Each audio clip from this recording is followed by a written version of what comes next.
Why are we called Negroes? Why are we deaf, dumb, and blind? Why is everybody making progress, yet we seem to be lagging so far behind? Why are we mistreated? Why are we in this condition? Stripped of our name, our language, our culture, our God, and our religion. Here in America, all of our religious training has been gotten by the preacher. He has told us of a heaven way up in the sky that we can't enjoy now, but rather after we die.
And we're back. Yes, we are. Praises be to Allah. Assalamualaikum. Wa alaikum salam. I want to first start off in the most holy name of Allah, always bearing witness that there is no God but Allah and Muhammad is his messenger. I would like to greet you all in the beautiful greeting words of peace in the Arabic language of Assalamu alaikum. Walaikum salam. Salam, ma'am. And Eid Mubarak. I'm going to be saying Eid Mubarak because I had a wonderful Eid Kareem. Eid Kareem. And happy Savior's Day. It was nice. Happy Savior's Savior's Day. And for those of you who are listening right now, please like, share, subscribe to our YouTube channel, to our Facebook page, to Twitch. Twitch. What is it? How you pronounce it, Brother Tony? Twitch. Yeah, our Twitch page. Because we have very few people on our Twitch page. So for those of you gamers who still tune into the show on Twitch, please like and subscribe. And listen, I don't want to belabor the point because listen, we're coming in hot, ladies and gentlemen. We're coming in hot. So so Brother Tony, I am going to turn the floor over to you because I am going to be liking and sharing on my mobile device. You're on mute. You're on mute, Brother Tony. I'm here like running my mouth. You were. Thank you, Sister Katrina. In the name of Allah, the Beneficent, the Merciful, I bear witness to the oneness of Allah who came in the person of Master Father Muhammad, the Supreme Being to whom holy praises are forever due. I am forever thankful to Almighty God Allah for the most honorable Elijah Muhammad, the exalted Christ, and Al-Mahdi, the eternal leader of the nation of Islam. And I thank them both for the honorable Minister Farrakhan, the Messiah of Allah's Christ, in our midst. Assalamu alaikum. Peace be unto you. Buenas noches. Abaragani, greetings and all the beautiful greetings that our people greet each other in. Welcome to your Thursday Night Talks, which is spearheaded by the 7th Region Coalition to Help Save Lives. The 7th Region Coalition to Help Save Lives was assembled by our Student Regional Minister, Student Minister Patrick Muhammad, soon after the criterion message of the Honorable Minister Farrakhan. We were assembled to give guidance to our people, give truth to our people. In the midst of so much confusion, there's still a lot of confusion. In fact, the confusion is intensifying in the world. Absolutely. Allah, God, is not the author of confusion. That's right. It is our purpose to give right guidance and to guide our people to safety. In every flyer that you see online, you will see a lighthouse behind our guest speakers, or if we're on the flyer ourselves, and that is with purpose. Where our people are navigating through treacherous waters. We're trying to guide them to safety, and that is what a lighthouse does. We are the 7th Region Coalition to Help Save Lives. Our broadcasts are brought to you through the 9 ministries given to us by the Honorable Minister Louis Farrakhan, and he introduced those ministries to us in the midst of the Millions More movement back in 2005. Wow. Very important that we revisit those very important ministries, because through them we are able to find our purpose in life. Those 9 ministries are geared, all of them are geared towards saving lives if we apply them properly. And so tonight, the ministry that we're focusing on is the head ministry, which is the Ministry of Spiritual Development. Spirituality, the Honorable Elijah Muhammad teaches us, should be the base to everything that we do. So when we're dealing with spirituality, the Ministry of Spiritual Development, this ministry bears responsibility for assisting the individual member of the community in the process of heeding truth and right guidance, respect, honor, and obedience to the authority of the Creator in all aspects of life are essential to peace, harmony, freedom, justice, and equality. In the words of the Honorable Minister Louis Farrakhan, self-development is an absolutely essential component of this microcosm of the new world. It is not enough that we grow horizontally through the acquisition of farms, factories, banks, industry, trade, commerce, money, good homes. Horizontal growth alone is death. All dead things are on a horizontal level. Therefore, we must grow vertically, grow in uprightness, or we will be overcome by our horizontal growth.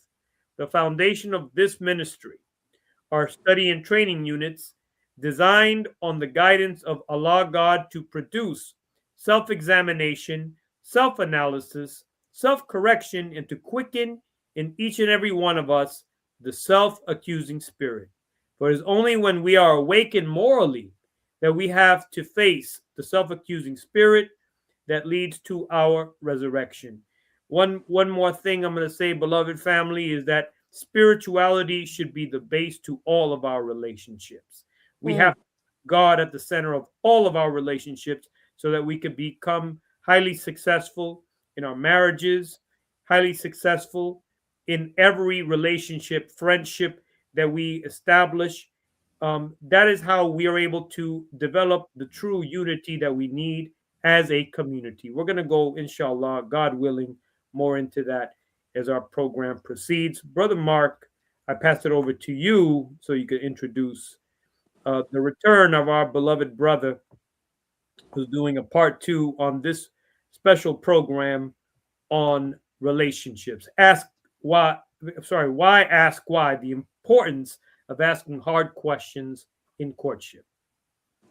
In the name of Allah, the Beneficent, the Merciful, I bear witness there is no God but Allah, and Muhammad is his messenger.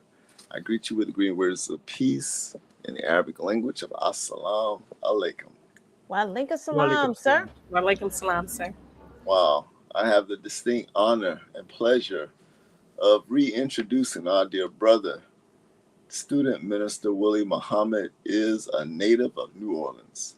He graduated from Walter L. Cohen High School and received his bachelor's degree in secondary education from Xavier University. He is married to Sister Michelle Muhammad, and they have 2 beautiful daughters, Nandi and Nazaya.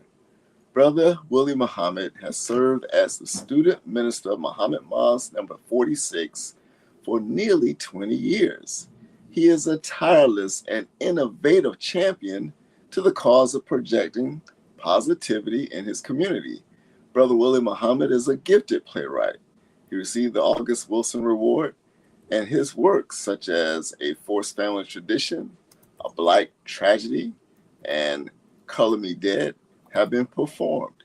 He was also a member of the Black Drama Club while attending Xavier University. He has been honored to be one of the fellows in the Dr. Norman Francis Leadership Program at Xavier University, with each fellow personally approved by Dr. Francis. He is presently teaching history and social studies on the secondary level at a local high school in New Orleans. He founded and hosts the online show I Have a Testimony, which chronicles the lives and wisdom of such individuals as Rock Newman, Dr. Wesley Muhammad, Dougie Fresh, Father Flavor, and many others. This successful program has become nationally recognized as a collection of contemporary historical facts rarely known to the broader public. Brother Willie Muhammad has contributed voiceover work for a hip-hop album produced by New Orleans jazz musician Irvin Mayfield titled Supreme Beings. He has developed and spearheaded a conflict resolution program allowing him to present and conduct training in over 25 cities. In addition to traveling extensively to share conflict resolution strategies, he has also traveled to cities conducting workshops on how to study effectively and workshops focused on marriage and courtship. He remains continually active in New Orleans, building and strengthening relationships to benefit and educate citizens. His outreach program, Friendships in All Walks of Life, has hosted many community leaders, including Big Chief Tyrone Casby of the Mohawk Hunters Mardi Gras Indians. He was recently honored by the Shriners of the Masonic Lodge of New Orleans, the Oriental Lodge, where he became the first ever honorary lecturer in the aftermath of Hurricane Katrina. Brother Willie Muhammad was instrumental in helping the community survive and overcome the challenges presented by this monumental event. He worked with other activists who fought to see justice in the case of the law enforcement officers who injured and murdered a family on the Danziger Bridge. Brother Willie Muhammad also served on the advisory board for the first female mayor of New Orleans, Mayor LaToya Cantrell. He is also the creator of Make It Plain, a Nation of Islam themed taboo-style educational game. Make It Plain is designed to help participants grow in their understanding of the teachings of the Most Honorable Elijah Muhammad and the work of the Honorable Minister Louis Farrakhan. By using engaging clues and group interaction, the game builds knowledge, encourages dialogue, and fosters unity in a fun and interactive way. In addition to his community work, Mr. Muhammad is an author, and his books can be purchased on Amazon. Brother Willie Muhammad is available for interviews, community development consultation, and lectures. He enjoys working in the arts with musicians and actors. However, his first love is to the youth. He strongly believes that the success of any future endeavor truly belongs to them.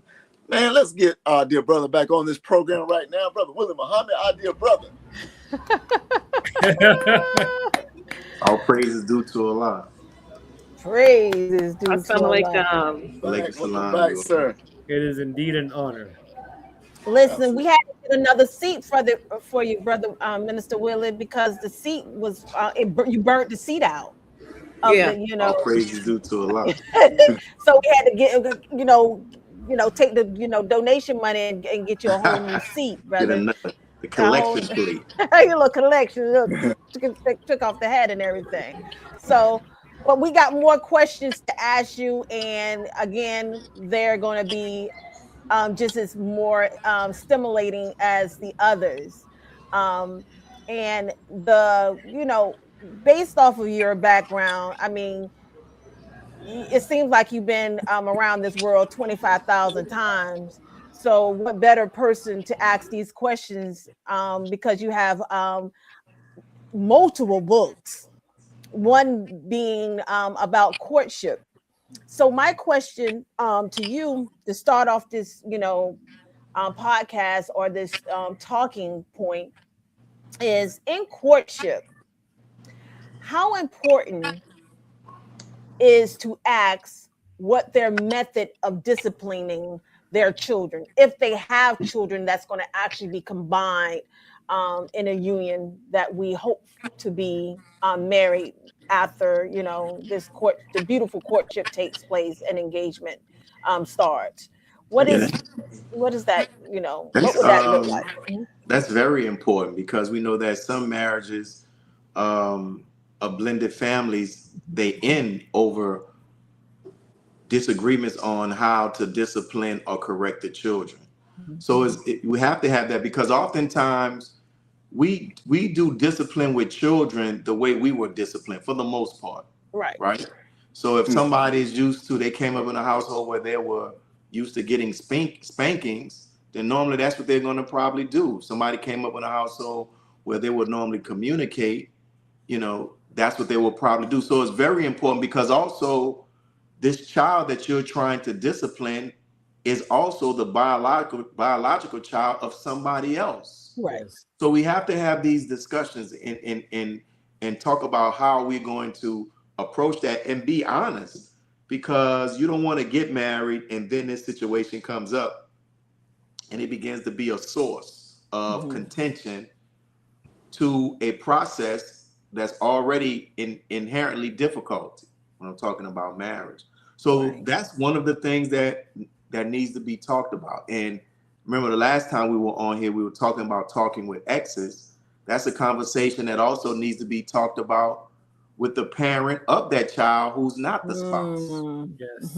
Because you got to talk about that. And the ideal thing would be that that the child knows that they have a village that's for their benefit. So the child can't go and run and pit the mother against the new husband or the husband against the new mother or the new stepmom, if some people may say, or pit the new spouse against their biological parent. Because children would do that as well sometimes too. So it's always good to have a collective front. And the Honorable Minister Louis Farrakhan, one time in the believers meeting, he gave an analogy. He was saying that, not an analogy, he talked about an example of how someone bought a bicycle as a birthday gift for the child that was not this person's child. But when the person bought the bicycle, they said, this bicycle is from your father. Right? So just letting them know that this is a team thing. Right. And we come from such bad relationships that oftentimes we see most people end up seeing the new spouse as an enemy for the most part. Right. You brought up a very valid analogy, and I love that because I was on Facebook and this brother was giving kudos to his wife, and he was like, people love me and I don't know why, because the wife always gives the gifts and say, this is from me and my husband. You know what I mean? And then people be like, oh, thank you for the gift. And he'd be like, I don't know what you're talking about. You welcome, I guess, but because, sometimes that sentiment happens, where I'm going to take myself out of the equation. And, because you might not have a really close relationship with your father or, vice versa, I'm going to, pay it forward, to let you know there ain't no hard feelings. So I definitely like that concept. And there is a letter in the sister's book, Dear Holy Apostle, where the Mozambique Elijah Muhammad wrote to address a issue in a mosque, but it wasn't like within the marriage, but it was in regards to somebody in the mosque wanting to discipline somebody else's child. I think if they find, I can't reach the book now, but there's some guidance in that letter as well. Right. Thank you for that. Excellent. Student Minister Willie, I have a question. It pertains to the restrictive law. In the Nation of Islam, we are given the restrictive law as a protection. If something gets revealed in the courtship process, brother and sister are asking questions and something gets revealed, And that thing that gets revealed is clearly a violation of the law. And the brother or sister says, "Oh, I need you to promise not to tell." Why is it important to report to officials of our mosques, no matter the level of bond that we may have developed? Of course, it depends on the circumstance, but let's say that it is a serious issue. Why is it important to report? You will come with that as a second question. I knew you was coming with Listen. fastballs. when you sent me that question, I don't know if I have the full answer to that, but I will say Yes, this sir. from some perspectives, right? Because Yes. things can come in different ways. Because remember, we're talking about being in a courtship, and we're telling everybody to be honest, to be truthful, to bring everything to the table, right? Yeah. So let's say, for example, it's a situation where a person is saying, listen, I know that this courtship is going forward. We may end up getting married. I want to let you know about this past falling that I had.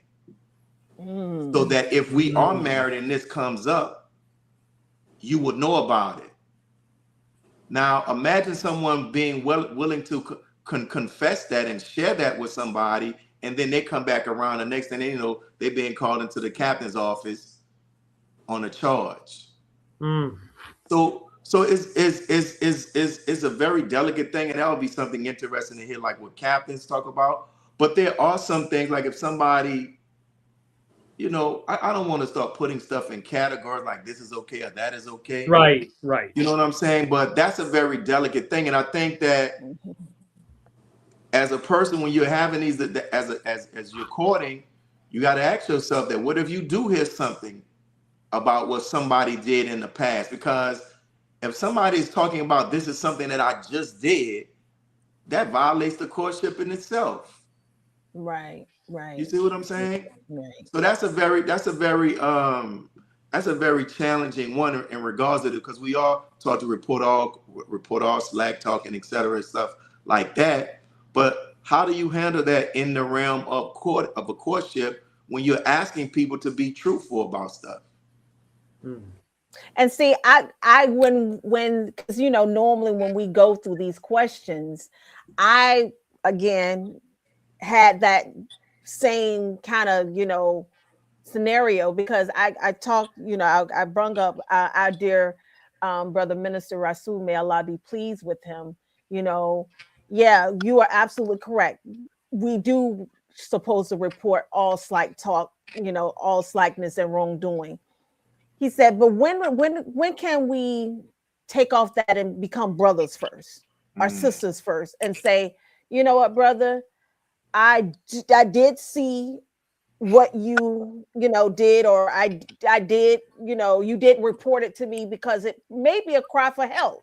Maybe this brother or sister is reaching out for help in this time period, and we as believers and sisters, and we are our brothers and sister keepers, hey, do you need that help?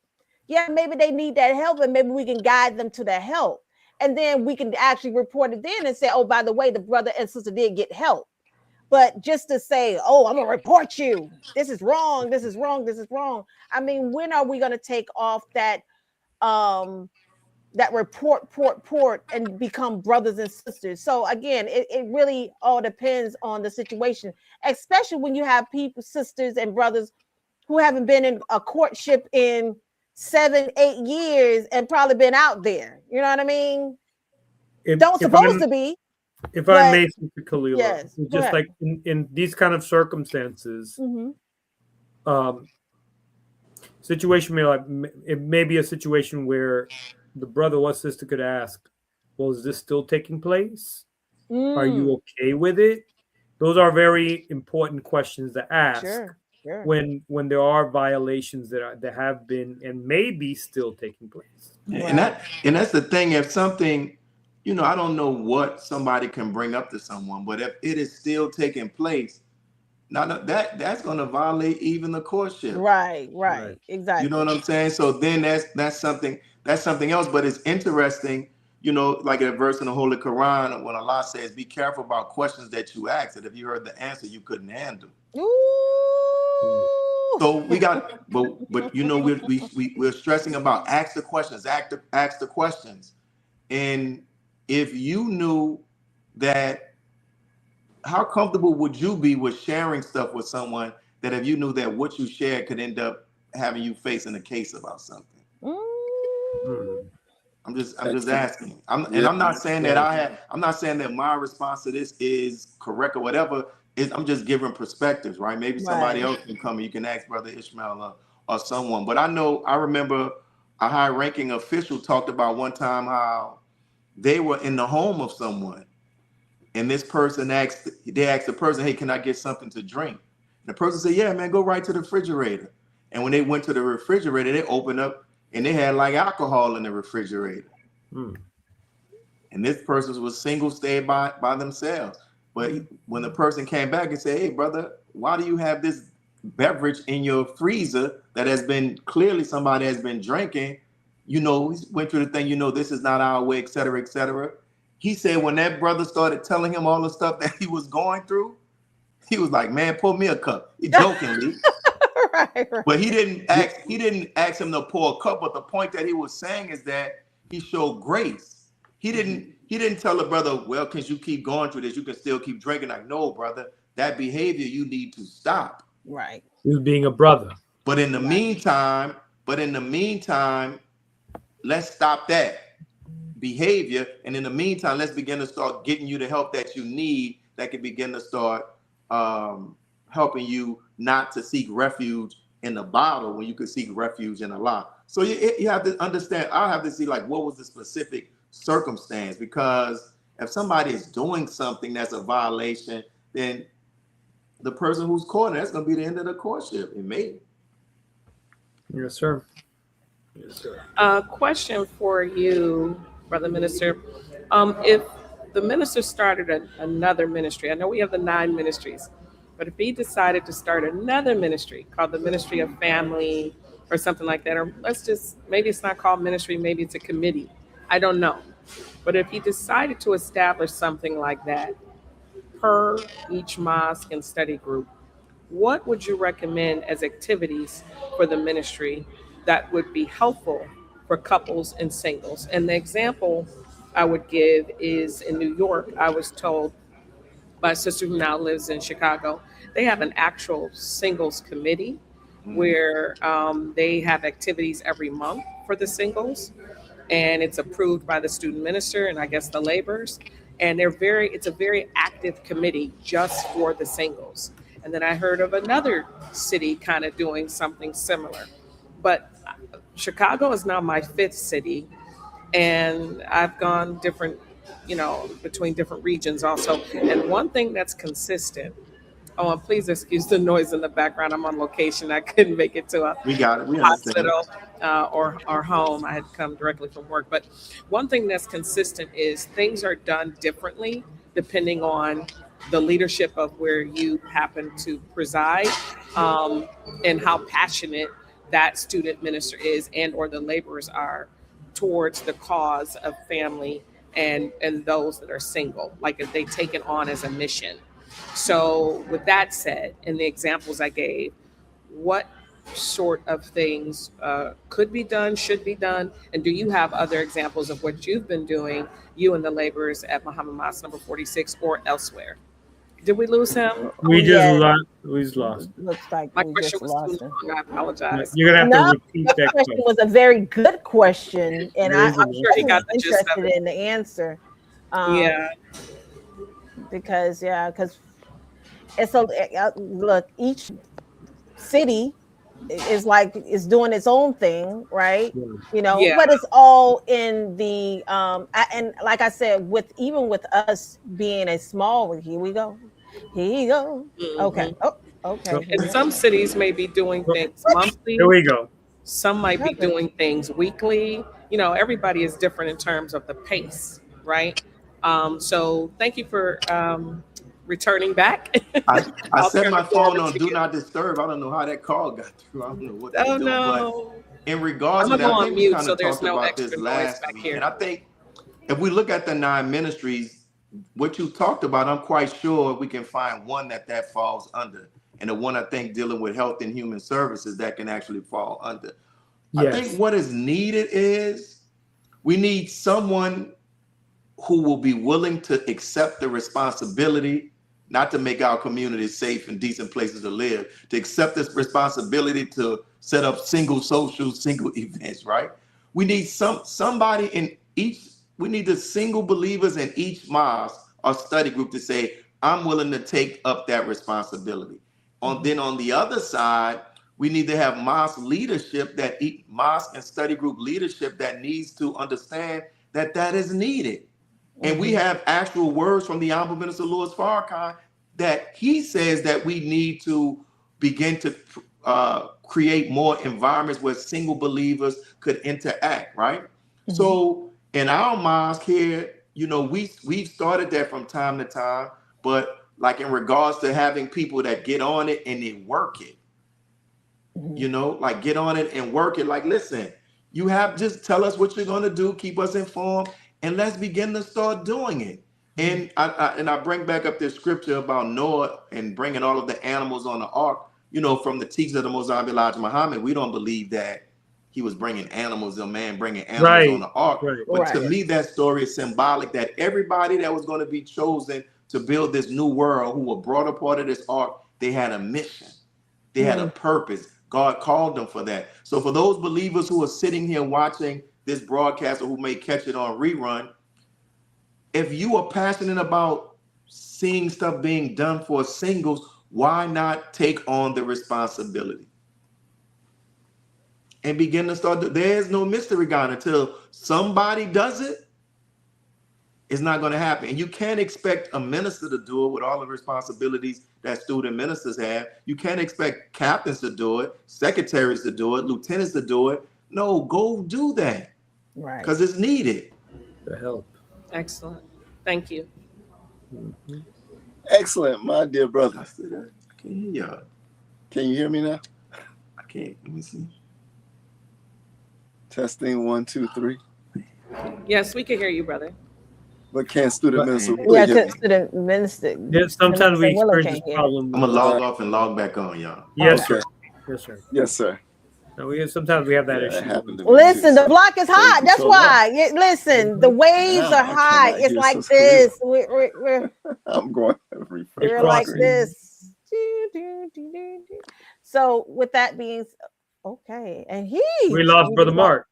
Listen, hey, you caused that, Sister Kalila. Me? You were doing that whole thing with the arm. Oh, I got the power. Okay. All right. I couldn't hear y'all. Praises be to Allah. Can you hear us now? I can hear you now. Knocking off Brother Mark. I can hear you now. Well, my sound went out too, so I had to leave and come back. Okay. Are we all good? Take it back, Sister Kalila. Yeah. Yes. All right, yes, y'all ready? Okay. I am ready. Okay, so Brother Minister, could you please discuss the benefits of premarital counseling, and when do you recommend it should happen? Should it be like a few months into the courtship, after they get engaged, right before they say I do? First, let me say to people watching this, I'm not no expert. Yeah, I don't want everybody to think I'm some expert. I just share from the teachings of the Most High Elijah Muhammad, my personal experiences and what I've seen and observed. So I want to put that disclaimer out. In regards to the I would say, maybe about after the 3rd month, you check in, maybe eventually once in a while you check in with the student minister in your city, right? And then as times begin to start getting closer, if you see it being serious, try to have more and be more intentional. But this is one of the things as well. I don't like it when people try to do it as just something to check off on the box. I asked every question in Sister Katrina book, check.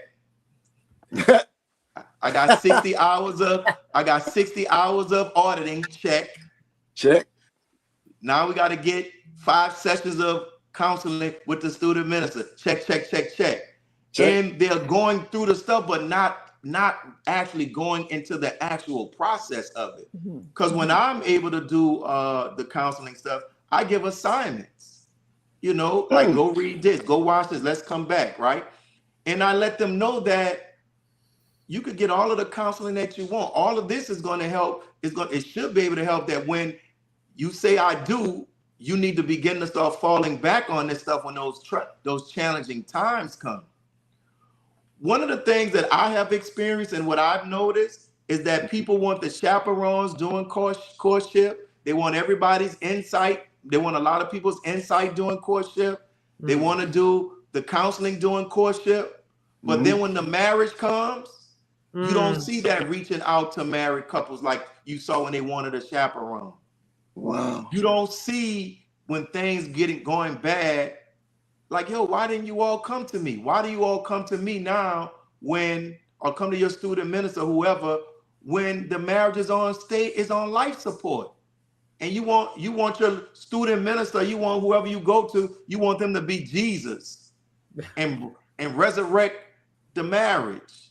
Like, why don't you come? Like this, that's what the whole process was. I was looking at some stats before from the last show.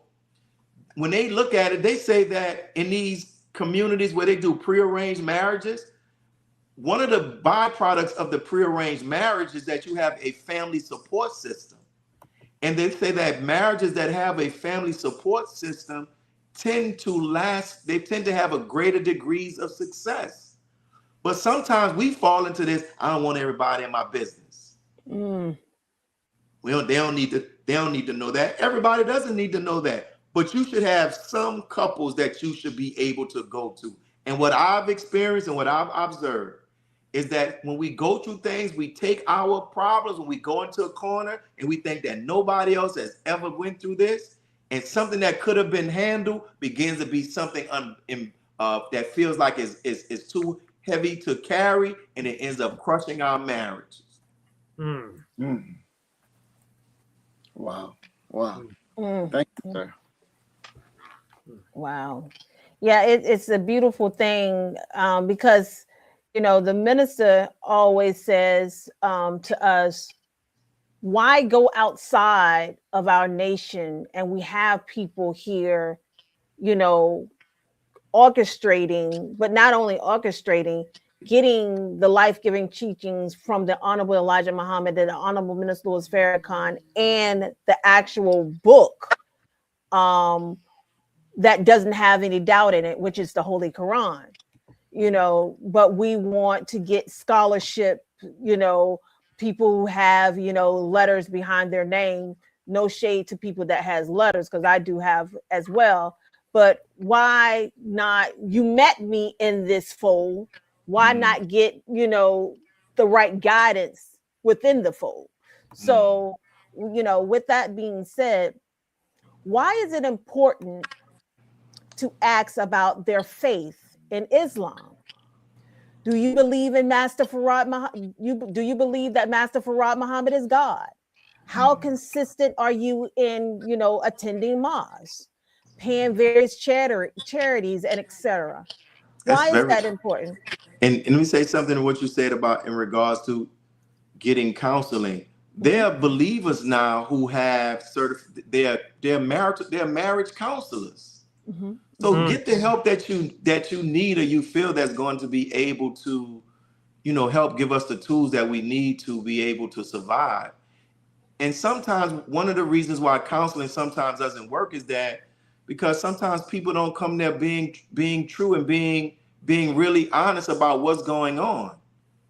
And so you tell a person in part about what the issue is, and they can only give you guidance. And I've heard the Honorable Minister Louis Farrakhan say that. He said that I can only give you guidance that from Allah based upon what you tell me. You feel me? So, and going to your question, it is extremely important because we met each other in the mosque. And those very same things that we looked over because we were in that infatuation stage, or he wears the most beautiful bow ties, or she looks so cute when she got that little piece of hair coming from under her you know, the headpiece, and she coordinates the pearls just so nice with her shoe. Like all of that stuff be blinding us, be blinding people, and they're not coming to study group. They're not coming to. When they can come to a Sunday meeting, but they don't come because they don't want to come. And then when you begin to start getting married, those things that you used to give excuses for and just accept now begins to be a problem. Oh boy. And now we want to say, man, she don't even get up and come to the Sunday meeting, but you were cool with it when you were courting. Come on, man. Come on. He don't go to FOI class, but you accepted his reason when you were courting. Right. So all of these things, remember, as brother Tony had mentioned, at the basis of our marriages should be Allah. Right. So how are you going to have the type of marriage? How are we going to have the type of marriage that we say we want to have, but we want to do it not having a full faith and belief in the three that we believe in, Right. the practices that we believe in. You know what I'm saying? Like as a courting couple, when it begins to start getting serious, should make efforts to make sure that we pray together. Because many of us as married couples don't pray together. Wow. And the Honorable Minister Louis Farrakhan said that, you can go listen to it in the lecture, Who Are My Helpers? He said, you all are quick to talk about, well, he ain't doing his duty in this. She ain't doing her duty in that. He said, how many of you all get into arguments about, I'm upset because you don't get up for prayer? I'm upset because you're not reading your Quran. You're not going to study group. And guess what? If they have those type of behaviors, and it's just, if they have those type of behaviors that are happening, not praying, not studying, and not all this, and if they don't bother us while we're married, then the marriage is not rooted in God. Right. That's right. Student Mr. Willie, one thing that comes to mind is the idea of marrying potential. Yes, we should marry potential, but not at the same time, not, because certain things are not in place. He already shaking his head. Right. You already know where I'm going. It's like, oh, he has a lot of potential. She has a lot of potential, but then like when you're married, so has your view of the minister changed? Oh, that's my man, but how do you view him? Do you believe that he is the Messiah in our midst? Oh, I'm still, I'm still looking into that. Not gonna work. She believes and he doesn't believe, or vice versa. Yeah. And in regards to potential, we talked about this last time.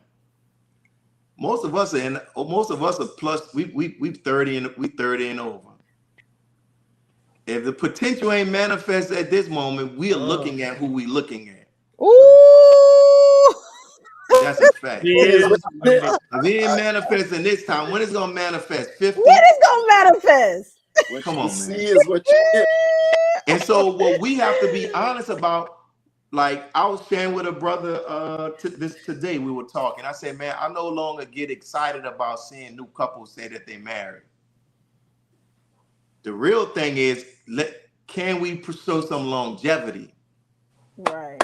Because everybody started off the cute little pictures. I know. Everybody. You know what I'm saying? And now with social media took it to a whole different level. We got the hashtags, his and hers. Got a website. We got the music behind it.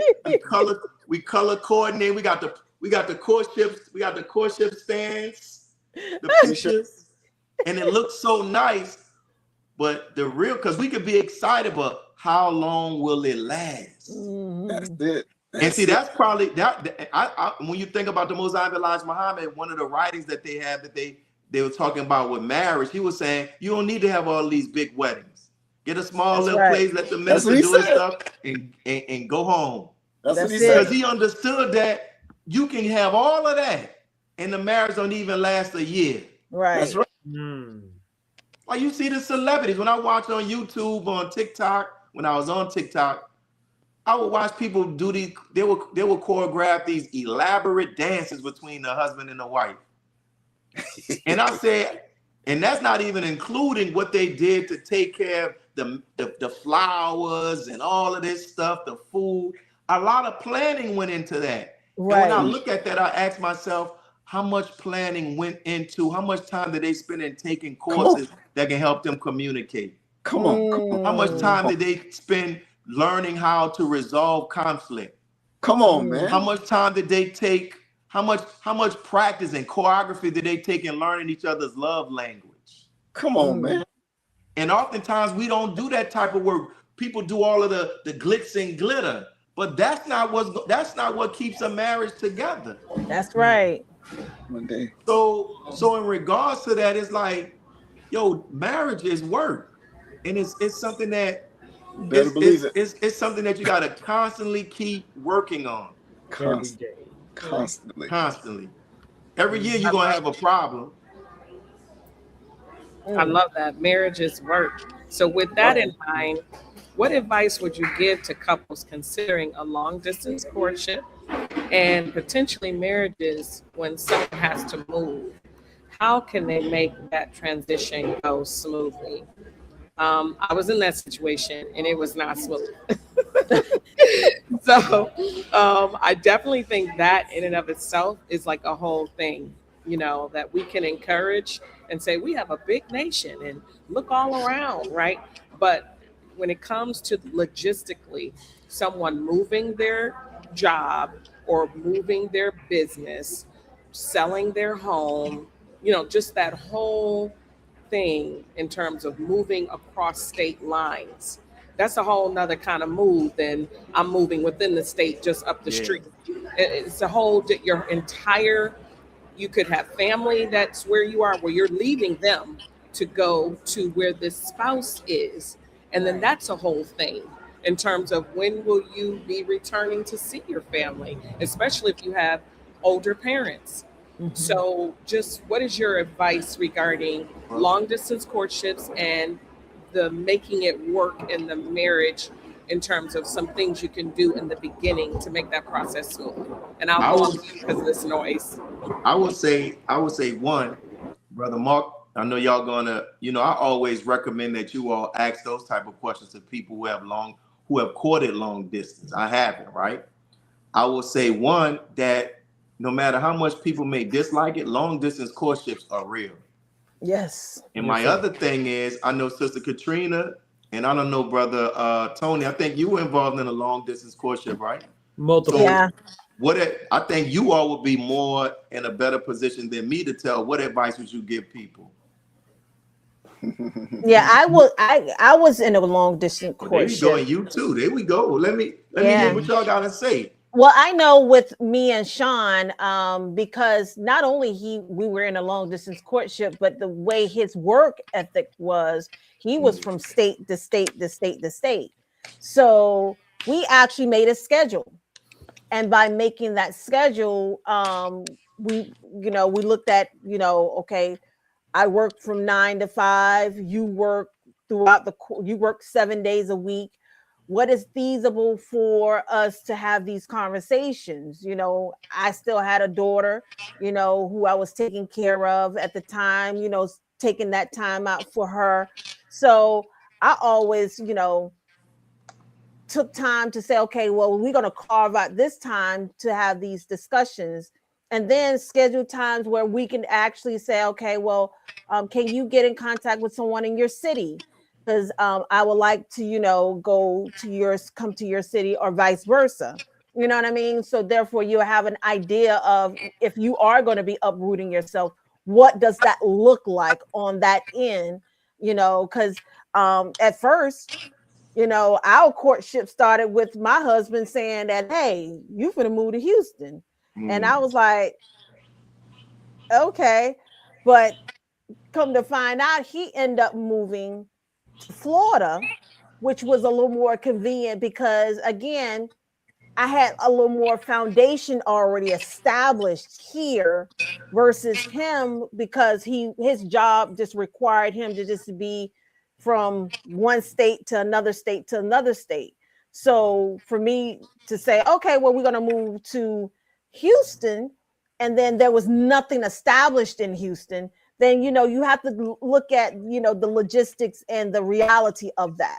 So all of those things, again, in a courtship, especially a long distance courtship, you have to really look into, and also know how a person operates outside of the area where they're now not in anymore. Because right now, if I'm moving to a whole nother state, I don't even know how to operate within that state. So it's going to take a lot of time and a lot of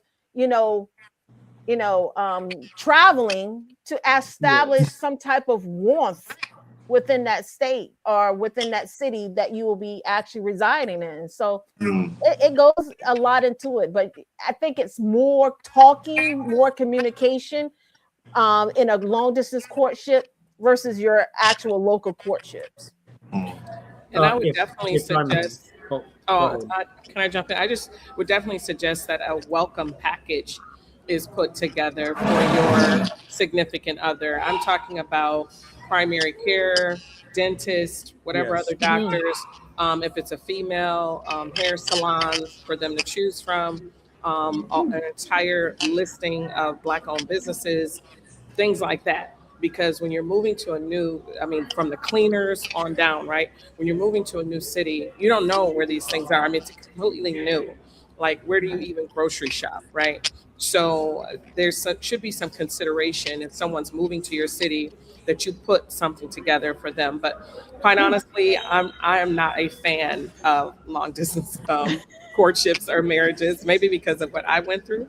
Of course, it can work. I do know of some couples, and inshallah, we will have a long distance couple, hopefully on this program throughout the relationship series. But so it can work. But I just think there's so much you don't see when you are not in the same city with that person.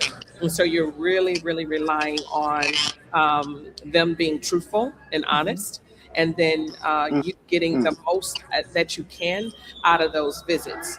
And then people that you're meeting in terms of their family members or the laborers or whomever that's telling you about this person, that they're actually being truthful about what they're telling you, because you don't live there. It's a lot you just don't see. So that's why I'm not a fan of it, because I think when you are in the same city with someone and you can be around them more because you are in the same city, you get to see more nuances of them, right? But it's possible, but it is costly, especially if it's not a situation where you could just drive, but you have to catch flights, and that you could just, just cha-ching, rack up the bill with regards to how expensive that courtship can become. And it's not necessarily always the brother paying for the flights. Sometimes the sister has to pay for the flights too. So there's an investment on the front end that can be just extremely costly, and not to mention more time consuming. I think long distance courtships take more time, and based on what we've been told, 6 months or so, make a decision, right? Well, long distance, you may not have really done your due diligence and vetting that person in 6 months, right? So it could take more time. And then that becomes costly too, because that's the one thing you don't get back is your time, right? So I'm not a big fan of long distance courtships, but it can work, but it requires a lot of work, I believe, and a lot of due diligence and a lot of honesty. And sometimes that can be an issue with people. So that's my 2 cents. What I was gonna say, since the Katrina just said it, I ain't got nothing to say. No, but from experience, I bear witness to what Sister Katrina mentions, because you think moving to another city, I'm gonna get married to this brother or this sister. It's a big, giant step, and it requires a lot more preparation versus being in closer proximity to one another in neighboring cities or even in the same city. It's a lot more preparation, a lot more work. And if I could say this to Minister Willie, go ahead. it has to be 1,000% honesty. Am I ready to move to this other person's city? Do we move? Oh no, Mr. Willie's still there. Am I ready to move to this city? Or let's say that both are moving to another city.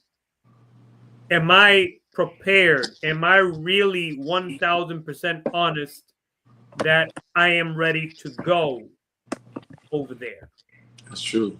There have been too many cases that I have. I'm not talking about my own personal experience, but my personal experience dealing with couples where one said, "Oh yes, I'm ready to move to your city," da da da da.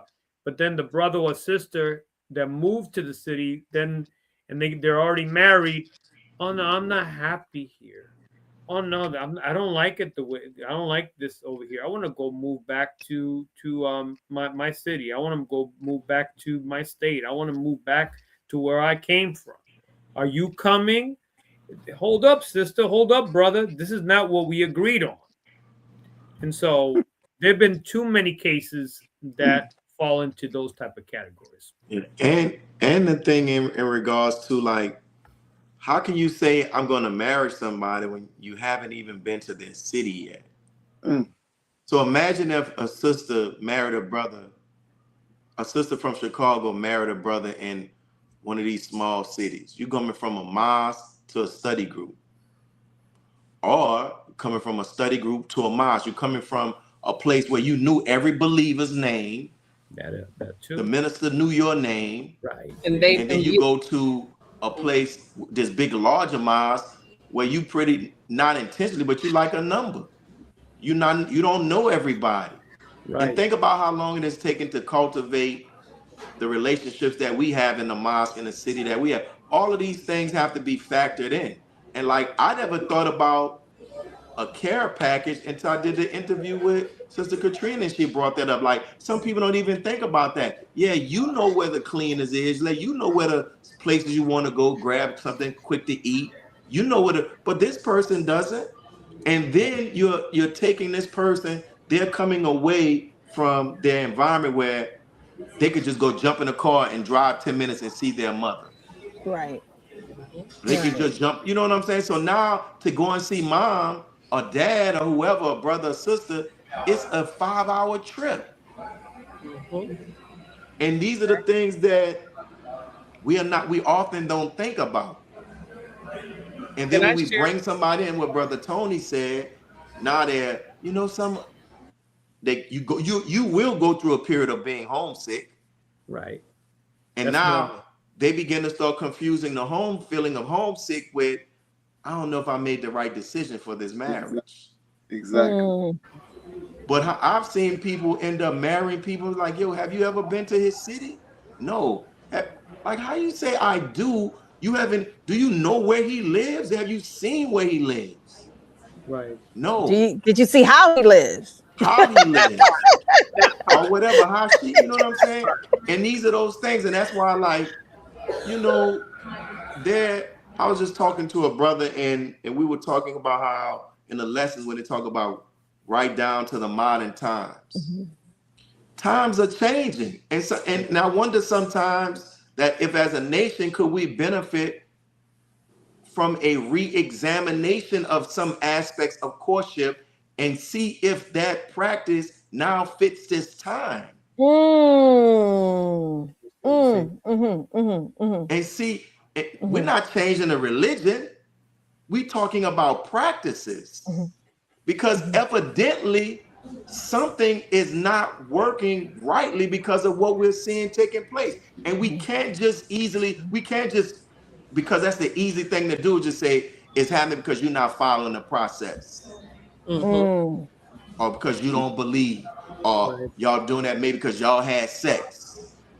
We got to really look at that and see. That's what a scientist would do. Say, man, look at the outcome that we're getting. Let's go back and see where. And listen, that's why we have people in the Nation of Islam who have had success in long distance courtships and who have had not the best experiences. Let's bring them together and then we can see where the gap form, and we can begin to produce a process that can help others. So that's how we move toward perfection. Right. Can I suggest another thing That's too? how we If you move are, toward perfection, because I mean, it was an education for me, because the stuff that Sister Katrina brought up, I was like, man, I never even thought about that. and then what Right. But she about brought where it you're up going? because she experienced it. Right. Right. And what about, Brother Minister, discussing where you're We going can't to hear you. live? Oh, can you hear me? I can't. Can y'all hear? Yeah, I can hear. Oh, I'm sorry. I don't know Okay. what's going on. No, Go ahead, Sister. we can hear you. So We'll repeat your question. Go ahead.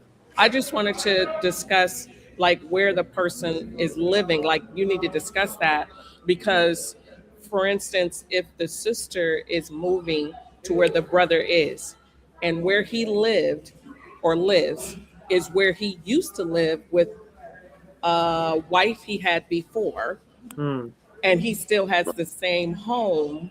Here comes the new wife from out of state moving into that home. And so now, see, that becomes a whole nother thing because the brother could say, "Would you expect me to get a whole new home? Because I mean, we just got married. I don't know, right?" And then the sister's like, "Well, yeah, basically, because you had that home with another wife in another marriage." And so then there's this thing like some men can turn it off and be like, you can do whatever you want to do to the home because this is a fresh marriage, whatever. But in my situation, it was more like this is my home and this is how I'm used to things being. And now like that's it. And And no so part of you in it. yes, No now part of you in it. Not even a picture frame. Okay. I mean, yeah, but if it was a picture frame, it was like it needs to be here because that's where I'm used to having the picture frames. that's not Not, good. wife, I know you have a unit called taking care of your home, right? And everything.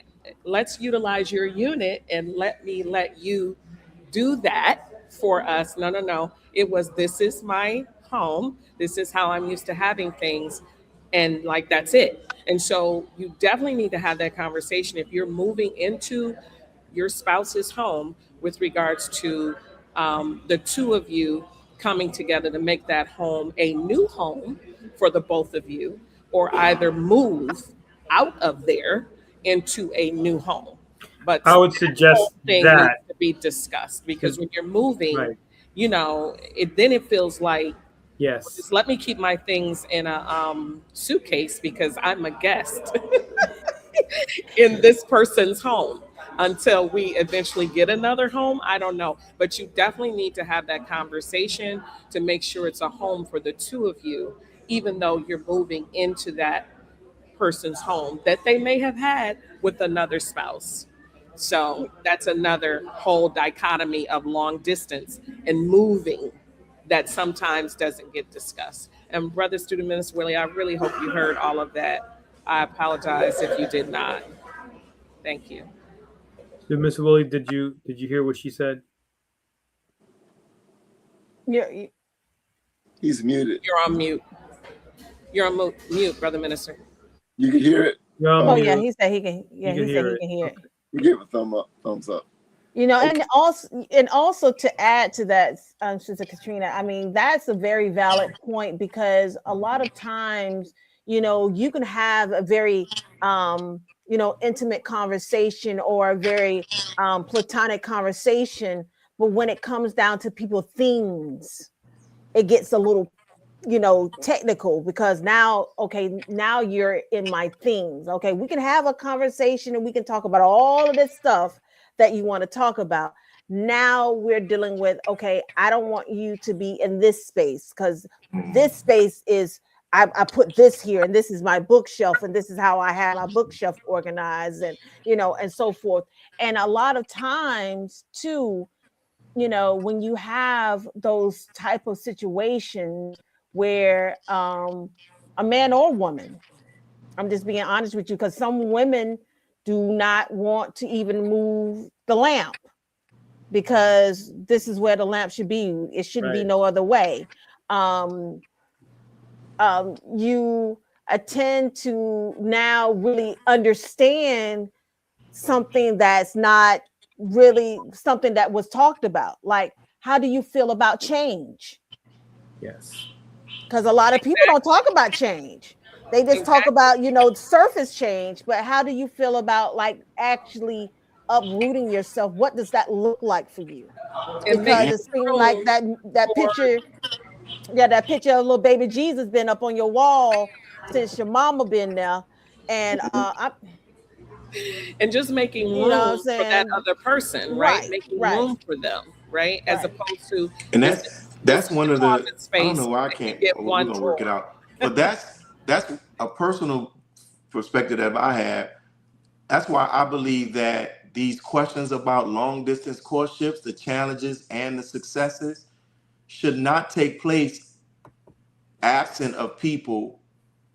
It should not be solely a discussion with people who have never had long distance courtships. Mm, You see what I'm saying? Like we right. need to involve people. Like I can talk about it to a degree. I can talk about it from maybe couples that I've counseled or people that I know. Yeah, that's limited. But we should include people who have had the actual experience, the good, the bad, and the ugly. Because it's one thing to read about something, but it's a whole nother thing when you can say, no, I was in that position. I know. Right. Right. You know what I'm saying? So that's why we got to utilize people's experiences and let them know so they can tell people this is what you want to look out for. Because sometimes you don't know what to ask. Right. You may Right. not know what to look for. Sure. You know what I'm saying? And like we was at, like think about the whole discussion with long distance courtships, as Katrina mentioned it. In the early stages of the courtship, if it's a long distance, who pays for the plane ticket? Is the Huh? brother responsible for the plane ticket throughout the whole Huh? courtship? I don't know. I'm just saying, like, these are these type of Dutch. things that we need to discuss. That's right. We got to talk about that. That's right. Okay. Brother Mark? All right. Praise be to Allah. The next question, and this is dealing with the long distance situation. This is a scenario. Let's say a brother is courting a sister from a different city, and in that city, the sister has I a can't hear Brother strong. Mark then. What is this? Okay. Every time somebody leaves, we lose sound. Can you hear me? Nobody can hear me? Can you hear him? I can hear Good him. Minister- Oh, Good Minister Minister Willie, Willie can you can't hear hear him? me. You want me to leave and come back? Because every time somebody leaves, I lose. I'm back. It's not Yeah, me. I can't. Okay. He's on Thumbs mute. up, brother student minister, if you can hear him. Thumbs up. I'm switching to another. I'm switching. Go ahead and talk, guys. Another one I Okay. can hear you, but we're gonna work through it. Go ahead. All right. Okay, I'll put the question on the board. Let's say a brother is courting a sister from a different city in which Wait. there's a. Let me hear, Brother Mark. Let me hear you say something. Yeah. Can you hear me? I can hear you now, but Mark, I can hear you on another computer. Go ahead. You were talking about a scenario. Go ahead. Okay. So let's say a brother is courting a sister from a different city in which there's a strong support base for her. She has a job, she has family, she has friends. And the question is, what questions should she ask him in the courtship? And what should he be prepared to do if they decide to marry?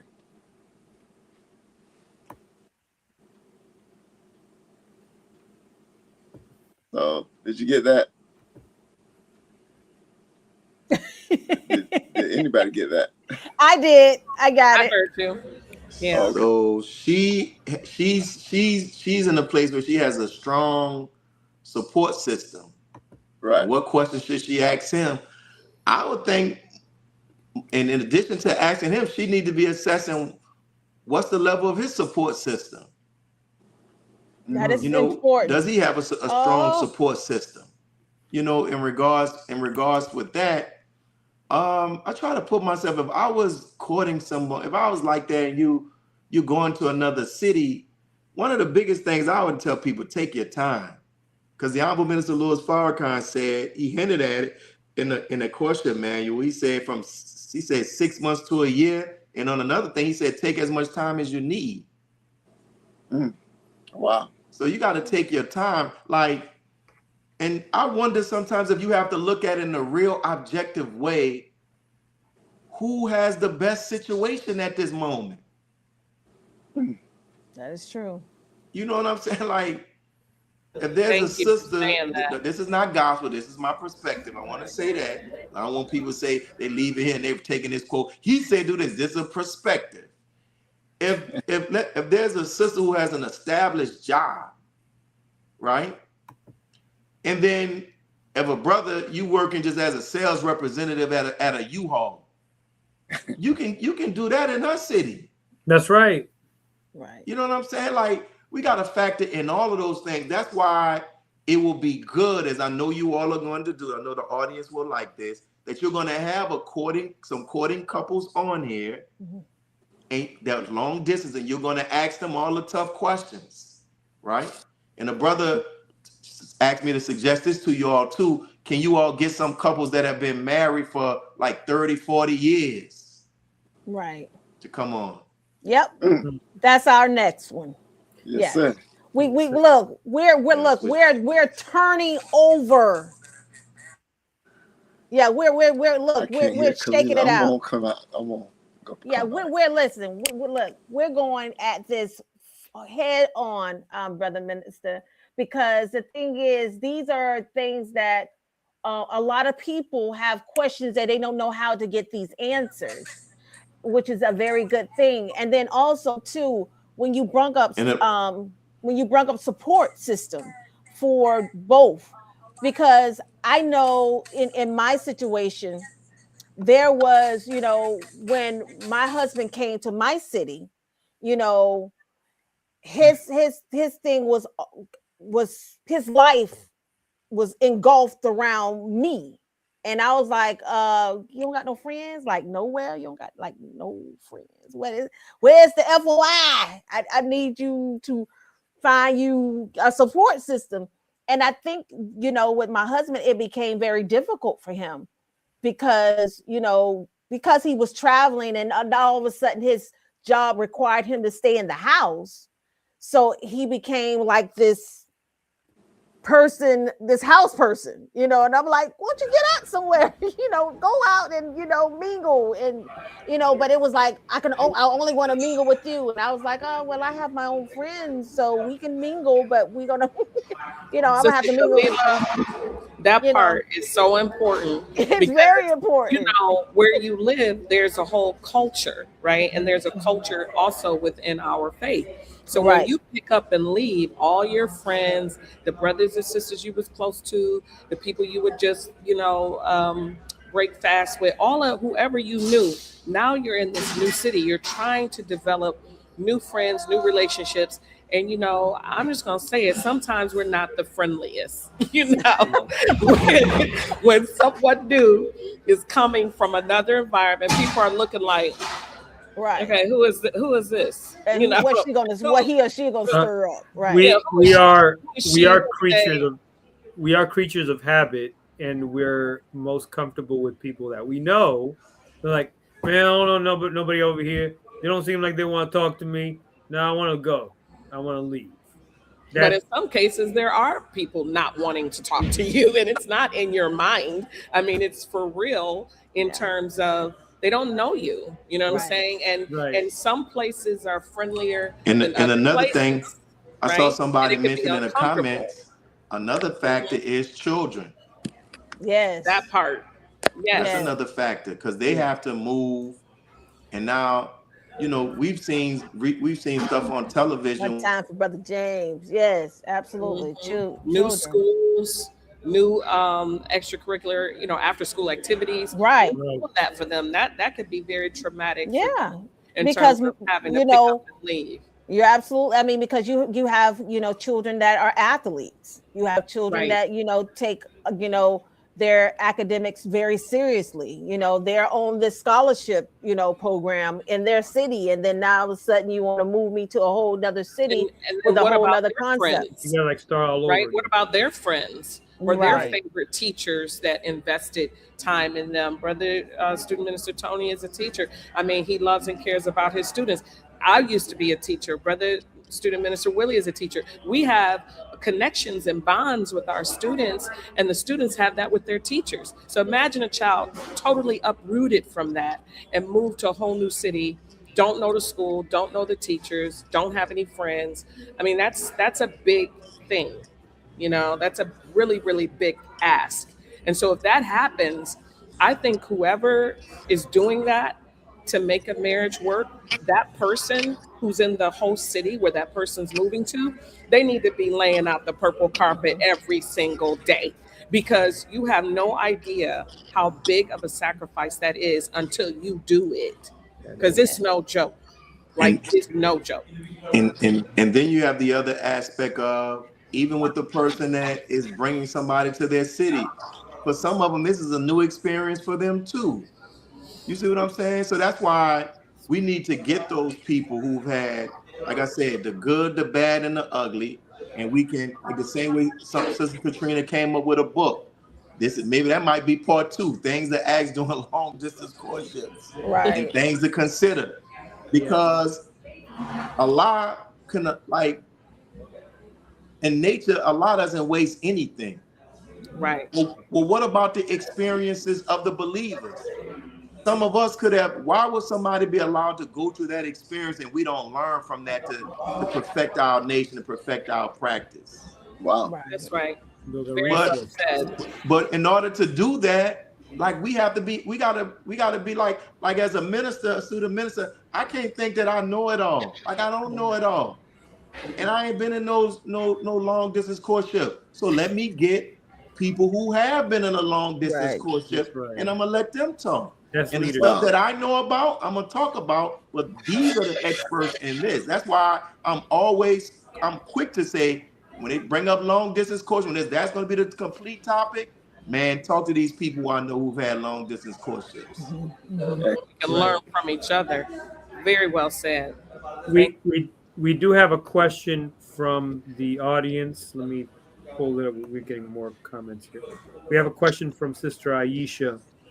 She says here, there are young believers 18 plus that have a poor view of marriage based on the broken marriages they've witnessed, and some have grown discouraged to commit to marriage.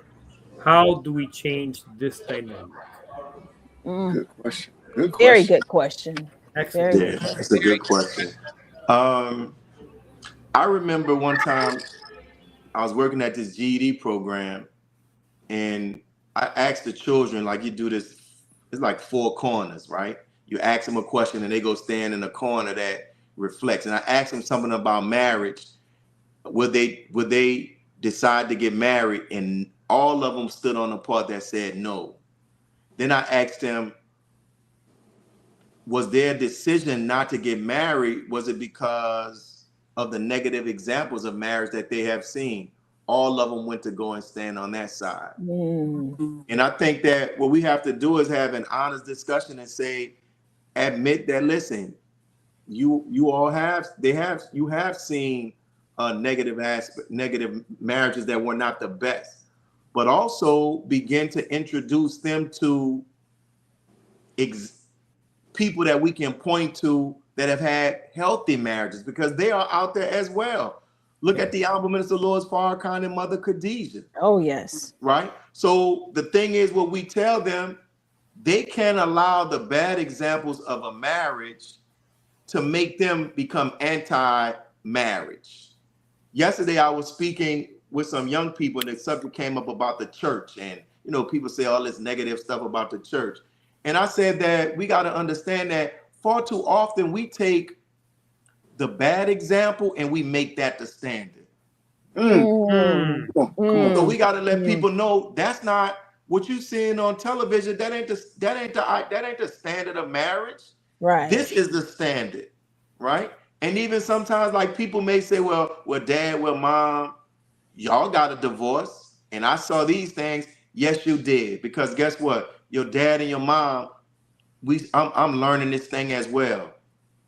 And there were aspects in that marriage that I didn't really show love for myself, right? I didn't show love for myself, and I didn't make the best decisions, but that's not the example, right? Because sometimes children are beginning to start using it as a justification to say they're not married. But this is the key thing too. Guess what?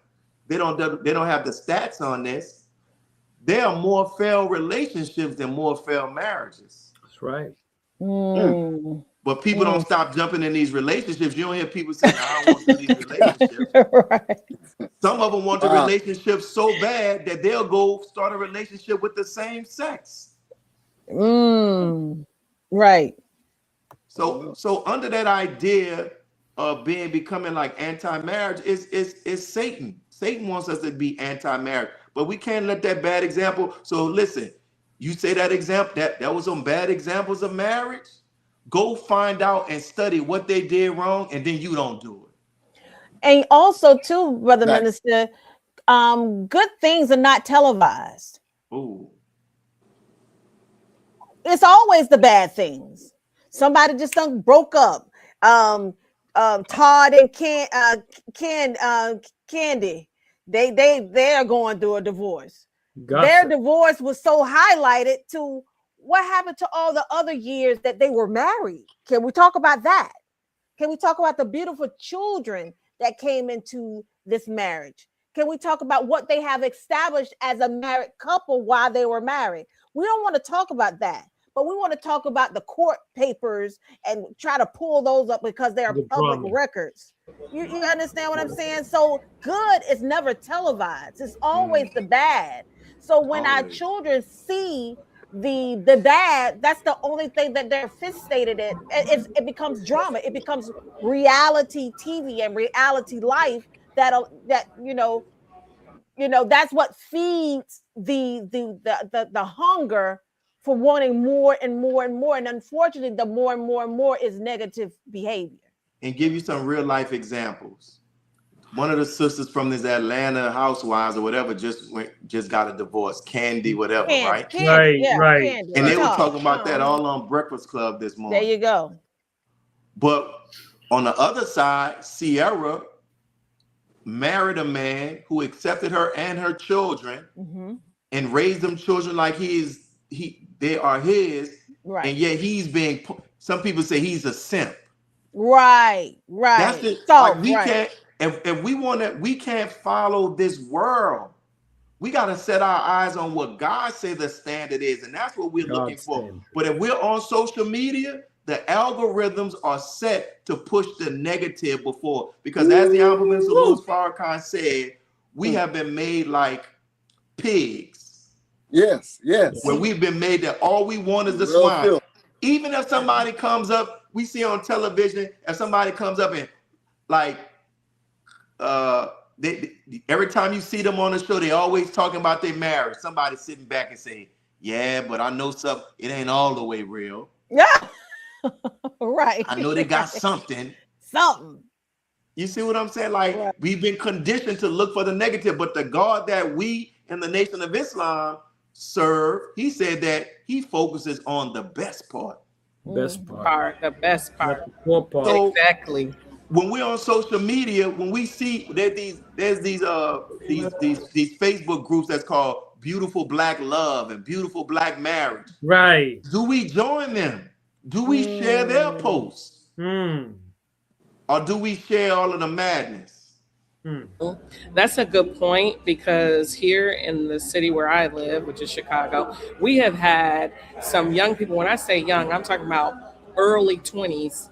Or mid 20s, or just within their 20s, a marriage literally every month, every week. I don't even know. I'm losing track. There's been so many happening, and I'm so happy for these believers who have found each other, who have done the hard work, who've followed the process, who've had premarital counseling, who's asked the good questions, because many of them have come up to tell me that they did purchase the book and they asked each other these questions, and it resulted in marriage. Now, not all of them. I have had some come up to me and say, you know what, I'm still glad that I got the book and asked those questions, because that person wasn't the right person for me, which is great, because that's the point. You need to properly vet to make sure you are marrying the right person for you. But in my city, there's been a lot of young people in courtship, and it resulting in successful marriages. And And so, and there, I mean, I haven't seen or heard of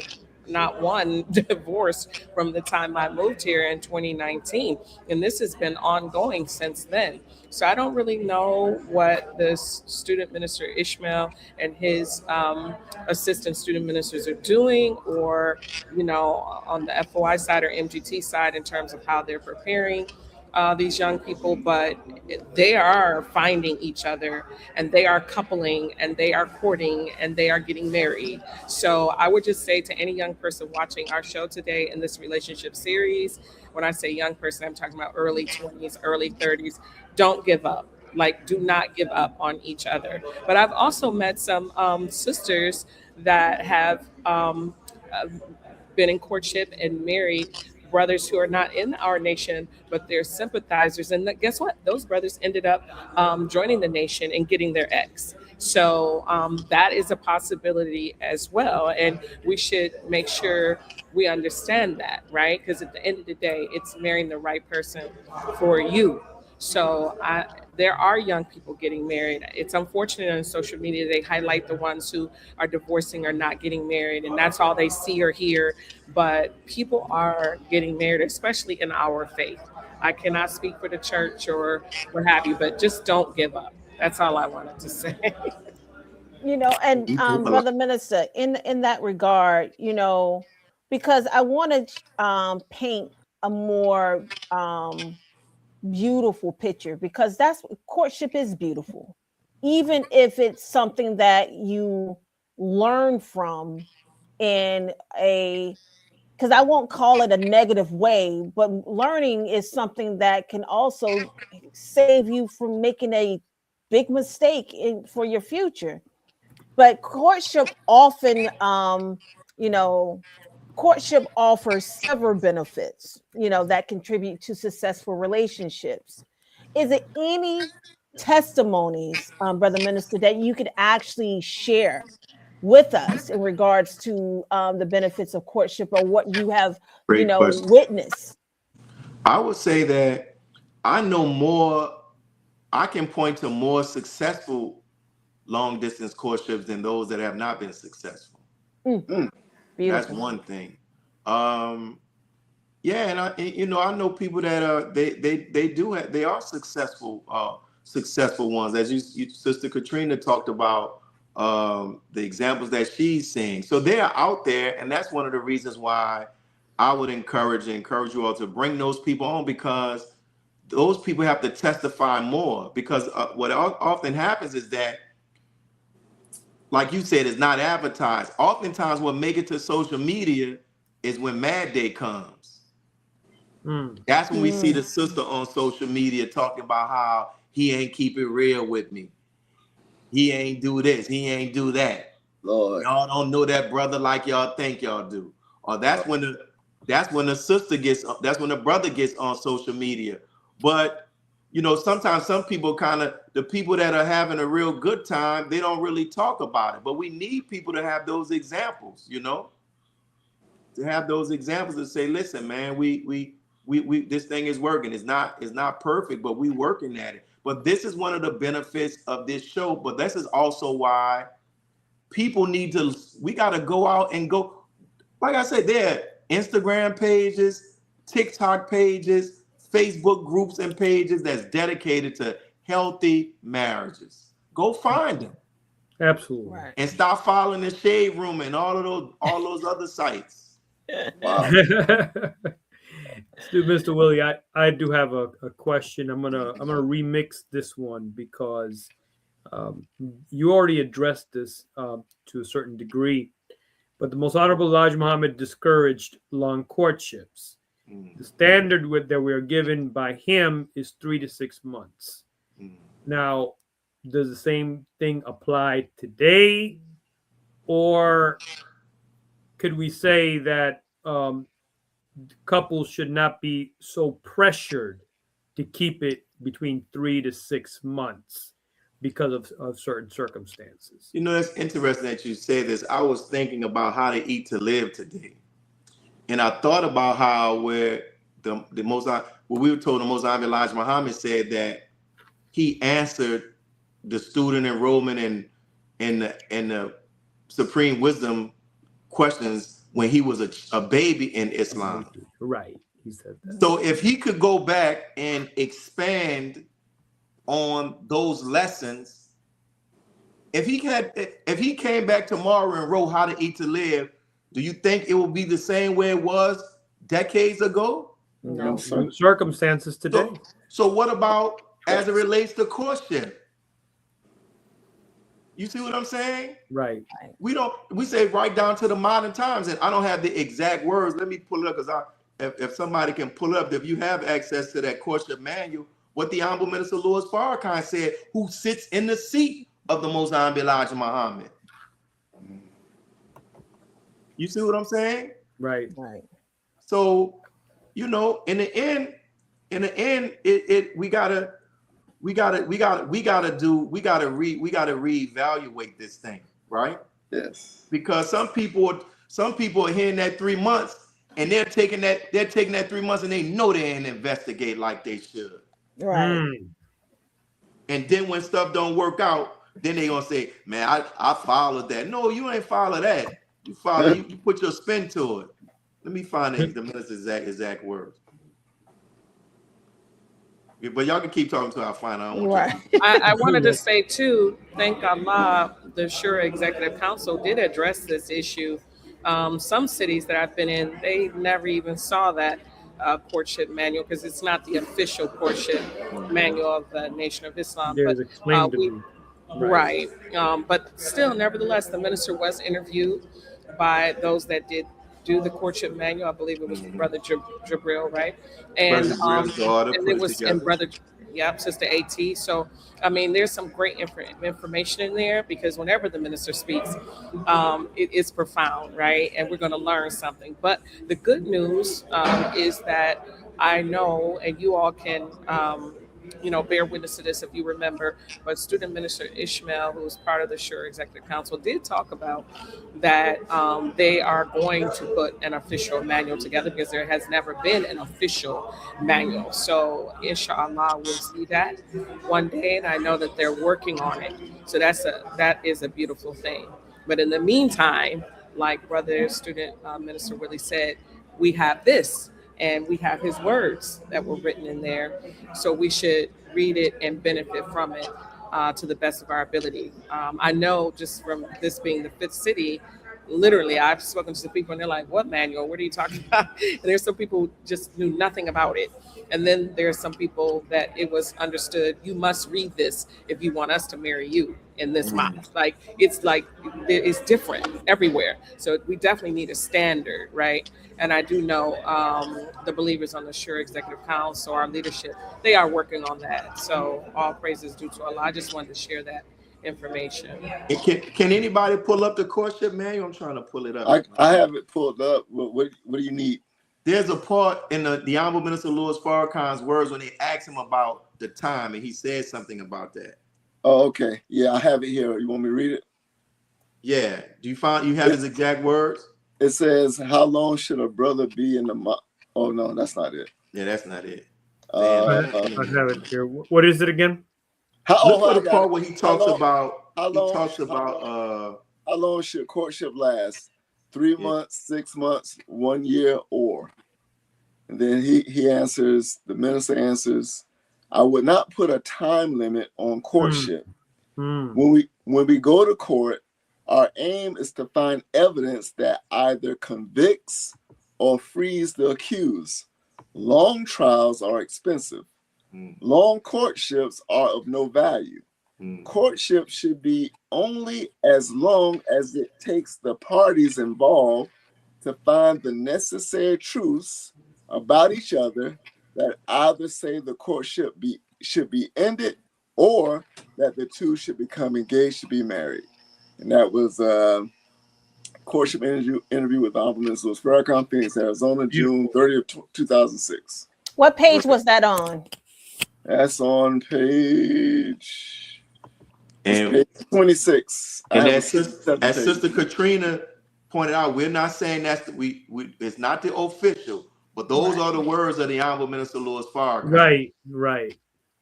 If somebody was trying to find that manual and they don't have it, can they purchase it on the Final Call store? Like, where can people get this manual? Well, Sister Katrina, if they actually email the 7th Region Coalition at gmail.com, I will actually be able to send out the manual to them.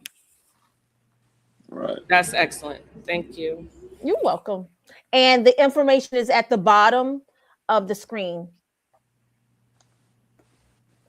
And so that's, from my experience, and Sister Katrina and Brother Mark, you all were there when we were at Jacksonville last time. Remember when we were talking about aspects of courtships and people had several different views about what something was supposed to be? Exactly. And remember, I pointed out and I said, I know people don't want to say this, but it's not uniform. No. Right. Nor is the understanding uniform. So we could benefit from a teach-in on this to get everybody up on the same page, because there's some people who have come in and they came into the Mosaic Elijah Muhammad's words, as Brother Tony mentioned, but they don't know this is what the minister has said. Right. To keep us all on, so we all are operating from the same thing.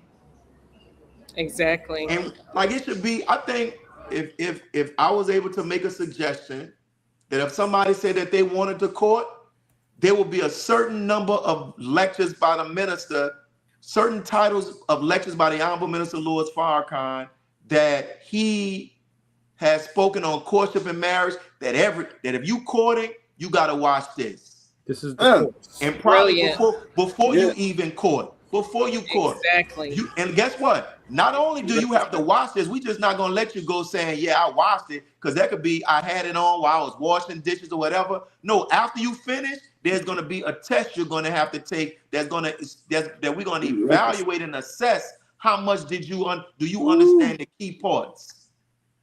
Excellent. And there's a certain percentage you have to score in order to go forward. So that way we operate from the same base. Yes. I love that. I mean, what you're talking about is like a courtship class. And I definitely think we need that, because, I mean, how do people learn how to do anything in life? We have to be taught and trained. And that's one of the best things about the Nation of Islam. It has a fantastic teach and train model on everything. And that's what we need in terms of the science of mating, right? The science of courting, how to actually have a successful courtship, how to have a successful marriage, the first 5 years of your marriage. These are some things that some of the most successful longevity couples have done. This is what they did, to get over that 7-year hump they talk about or whatever with marriage, when people start to kind of look at each other and say, okay, do I want to continue to do another 7 or 8 years with you, right? Well, there's some successful things that can be done that we can teach and train people on how to do to become a good wife for the brother, a good husband for the sister, right? And like an actual class on that. So I love what you just said, Brother Minister, because the minister has said it all. He's done so many lectures on this subject matter. If we just take it and parse his words and teach and train off of that, we will be light years ahead of where we are now. And maybe a lot of the disagreements or misunderstandings or whatever you want to call them that creates the split can stop, that can end, because we're starting from a strong foundation. My question to you, I'm going to skip past the question regarding blended families, because I think we have really drilled down on that topic enough, and looking at the time, I'm going to just skip to this question. The data suggests that divorce rates have decreased because less people are getting married. See, that's the glitch right there. That's the equation. Yes, the divorce has decreased, but that's because less people are getting married. So how can we change this unfortunate reality, and why is it important to change? You kind of touched on it with younger people, the question from the audience, and I want to thank the audience again for asking that question, but I'm talking like all age groups, because I have done a lot of interviews with regards to my book, Relationship Talks, and I have met people in their 40s, 50s, 60s that are like, I'm good. I was married. I'm not doing that again. No. And so that's really unfortunate because we're not really supposed to be in this life alone. And the other half of your faith is marriage. So now, as you're getting older and you don't have a mate, well, then when you need help or if something happens, the Uma has to come to, your rescue. You don't have a husband, you don't have a wife. Like, this is important, right? At all of these ages. And that's unfortunate. A person may have had a bad experience, a bad marriage, a divorce, but some people are straight up giving up, or they have given up and they're like, I'm not doing this again. So what would you say to those individuals to help them understand why they should not give up on marriage? Or what do they need to do to get that desire back to be in a marriage? I mean, like, how can we say that we follow a God Come on. that can make all things new, and then we Right. say we giving up on marriage? Like, how can we be in the Nation of Islam where we are taught that marriage is the foundation of a strong nation? Family is, which we, and then we have that. What we're really looking at, we're looking at somebody that is still hurt and they're afraid to try again. Wow. That's what that is. That's right. When you get all down to it, what you're really saying is, I do not want to take the chance to love again. Wow. And I understand that. And I understand that is pain. There's a pain. But guess what? If you don't get married again, you're going to be in a relationship. You're going to have your little relationships you're going to be in. And guess what? There's still a chance that relationship can go south. Right. Wow. So it's like, you can't avoid that. So you just going, in our prayer, we're taught, I seek refuge from anxiety and grief, from lack of strength and laziness, from what else? Cowardice and niggardliness. So I'm going to be a coward and I'm going to be niggardly when it comes to my love. Wow. When I got a nation out here, we say, oh, I'm a soldier. I'm out here with the Final Call newspaper. I'm a soldier. I'm holding MGT posts. I'm doing this. I'm doing that. But also part of being a soldier in our nation is having a family. Right. That's a part of nation building as well. And guess what? And we probably can say even greater than going out and what we're doing, that's a part of nation building. Right. That's a part of being a soldier. Good God Almighty, man. Because we have sisters who have no husbands. We have brothers who have no wives. Right. Yes, sir. So we're going to pick and choose what we want to be a soldier on. We have to be healed. How can we say that we serve a God that one of his attributes is the healer? Right. Right. One of the names of the Holy Quran is a word that deals with healing. Come on. And then the Honorable Minister Louis Farrakhan has done lectures, how to mend a broken heart. Man, you gotta dust yourself. You gotta dust yourself off. Yeah, I hurt. Yeah, that hurt me. Yeah, I'm a little tender. I don't know, but man, I'm not. I'm like Sade said. I'm a soldier for love. Hey, I'm a soldier for love. Yeah, I love that album. Before. Yeah, it hurt me, but I ain't gonna give up on no love. Right. Right. Because if we take the time and heal, we can learn the lessons that we need to learn. And when we go back to do it another time, we know what we should look for. And guess what else we know? We know what our boundaries are. Come on, man. Which we didn't know in the beginning. Right. Because we probably didn't do enough self-examination. Like, come on, man. Stop being afraid, man. Stop being a punk. You a Muslim talking about I ain't getting married. Then what you gonna do? You gonna be a monk? Right. Come on. Right. Because we know that's not true. You gonna end up being celibate for the rest of your life. A monkey. And guess what? I ain't just talking about brothers, sisters as well. None. That's right. That's right. Like, what you gonna do? Another. Like, come on, man.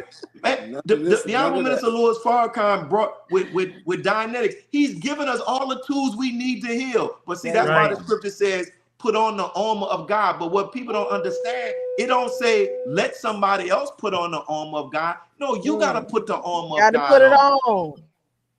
The breastplate. The breast. Helmet. Some of us don't want to heal. We don't want. I want to continue being a coward. Listen, as my brother Life Jennings says, comfortable at the bottom and want to stay there. Come on.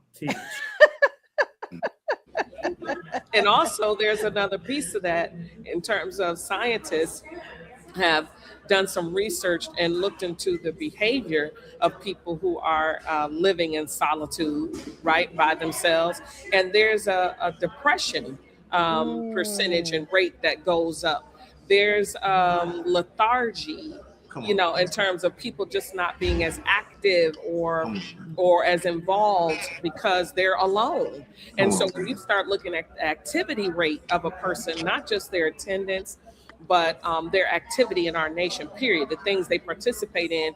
I mean, what does that look like among many of the single people? And then you do have some people, because they're single for however long, they're going through a lot of financial stress, like extra stress, because there's no extra income in their household. So then these people, many of them have 2, 3, sometimes 4 jobs. Right. So maybe that's why they're not as active in our mosque or in our ummah, because they're out here trying to survive with all of these jobs and occupation to pay these bills, when if they had a mate that had their whatever they can bring to the table and they work together, then that's less on them. So there's that aspect too, in terms of the mental health, loneliness, and then people being, because they are alone, just overworked, to even survive out here.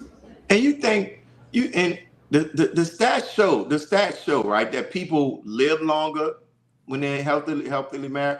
That's right. The originator came out of darkness after being alone by himself and realized, I want to help me. Right. Wow. Right. So even God. Right. Like, come on, man. Like, what are you talking about? Like, we gotta really look within ourselves and say, man, I gotta be honest. Go get the help that you need. Yes. Cause come on, man. We just gotta. Mr. Willie, we can't pick and choose what part of the teachings we want to claim or live. The black man is God, but then we're not doing whatever we can to enter into a courtship or be married. We're just talking, or we got to do it for self. But doing for self doesn't mean you have to do it all by yourself. And what does doing for self really mean? Hey, man. When you have your wife looking after you, I think you're eating too much, baby. I think you need to get some supplements here and there. You need to improve. Why don't you exercise a little bit more? You need a wife. Let's exercise together. Right. Let's go walk together. Come on. I mean, I just want to say this real quick. I know someone, I'm not going to say no names or what. Please don't. But someone told me that in the mosque that they had been in over 30 years, let's just say that, they know someone, a brother, who had never seen that brother with anyone, no wife, no courtship. So in my mind, I'm just kind of like, how could that happen? Like, has no one, pulled that person to the side to say, look here, brother, you know what I'm saying? What you doing? I mean, in 30 years. And so then that got me thinking, again, like how we don't have standards. Maybe in some mosques, you would have someone like yourself, Brother Student Minister Willie, that would pull the brother to the side and be like, brother, it's been 5 years. What's going on, right? But then in other places, people just act like they don't see what they're looking at. And so do we need, an actual standardized system with regards to looking at who's been single, how long, and if they surpass a certain amount of years or what have you, it's like, okay, we need to either get you in some auditing, like you said, you need to get healed, or maybe this life right here is not for you. Because what you're not going to do is sit up in this nation and refuse courtship, refuse marriage, and just, so you're doing something, we don't know what you're doing, we don't know who you're doing it with, but you're not going to do that here, right? And since the sisters are not really the ones asking for courtship and putting in courtship papers, even though we've been told that we can, but in our Oh, culture, don't open that we don't. can. Even in Don't do it. we kind of don't it. do that, but we No. also don't get on bended knee and propose. Like, we definitely don't do that. So Nope. really the Please. onus is kind of more on the brother's side. So I don't know, I'm just throwing that out there, like, what do we need to get people up and moving, and either get them healed or do something, because Yeah. 30 years anyway. I just thought I'd drop that. You got some sisters that's been in the rings 30 years and they That's ain't true. married. That's true. But I So- agree to your point that we have to begin to start putting in systems that catch stuff like that. And like, we got to have a talk, like, man, what's going on? Like, come on. Like, you in the environment is 30, like, bro, it's 30 years, it's 3 decades. Come on, sister. Like, what's the issue? What's happening? But we definitely have to do that. And that's one of the, but stuff like that has to be, stuff like that has to be delegated, where somebody has to get people to say, this is what we're tasking you with. Come up with a system and we will look at it and approve it, and then we'll see. That's how we're going to make our nation move forward. Right. You know what I'm saying? Brother Michael said, open that can. Let's open it. Well, we don't have time. We don't have time to open no can. And we're not even going to get to my question. That I really want to ask. I'm going to ask my question, my brother offline. I have a good relationship with Student Minister Willie, and he always make time for me. So I'm gonna talk to my brother one on We got a one. few minutes, Brother Mark. Ask the question now, Brother Mark. This question is near and dear to my heart, because What's up? Really, we always hear it said to the brother, "Look, brother, where you gonna lead the sister? You don't lead a woman if you don't have a plan. If you don't have this, blah blah blah blah blah, and da da da." So this is my question, brother Minister Willie.